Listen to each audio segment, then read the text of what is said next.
Hands up, anyone here who wants to depend on something for their happiness and peace. If you want to depend on something, if you want your happiness and peace to depend on something, to be conditional, put your hand up. Okay. All right. No one wants that. Okay. Hands up if you want to depend on a teaching for your happiness and peace. No one's still putting their hand up. Good. What about a teacher? Do you want to depend on a teacher? Anyone want to depend on a teacher for their happiness and peace? Does anyone depend on a practice? What about a practice? What about conceptual ideas? What about concepts and beliefs? Do you want to depend on concepts and beliefs? So do you want to depend on anything for your happiness? Do you want to depend on a book? What about a sentence? What about a sentence like, be still?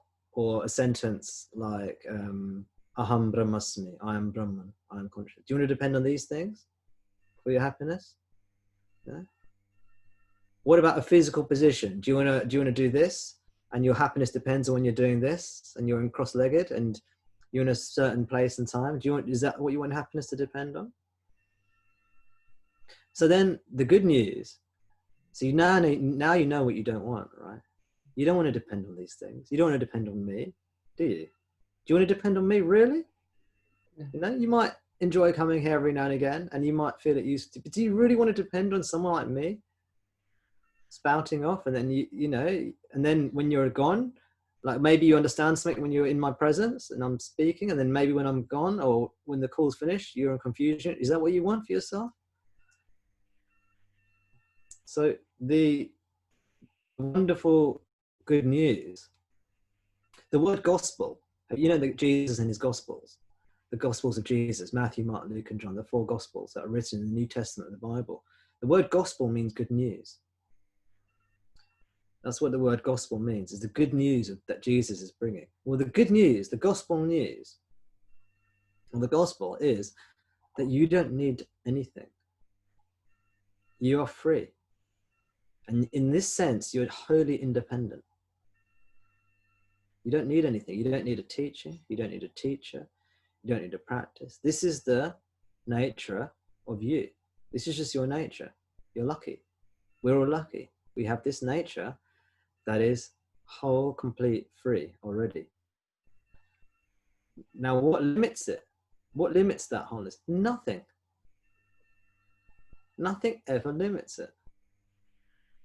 Now, if you believe that you are the body-mind, then it can appear to be limited. It can never believe it's the body-mind. It's just the mind that believes it's the body-mind. But it's not the mind, fundamentally. The mind is just an appearance in it. The body-mind world is just an appearance in it, just like a reflection is an appearance in the mirror. But the reflection never stains or harms or makes unpure the mirror. The mirror is always totally pure, untouched, unscathed. You don't need anything.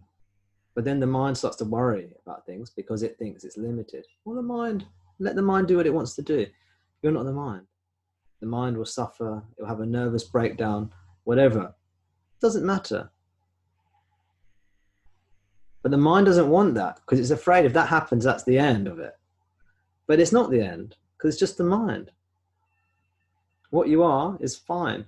It's always fine. It's always fine. It's a shining light, as it were, beyond lightness and darkness, beyond all dualities, all opposites.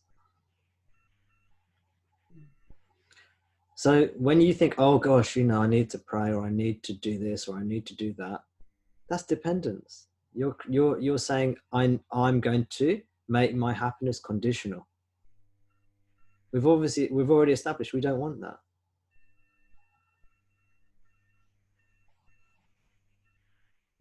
This is the problem with the progressive path, is that it can encourage dependency on the conditional,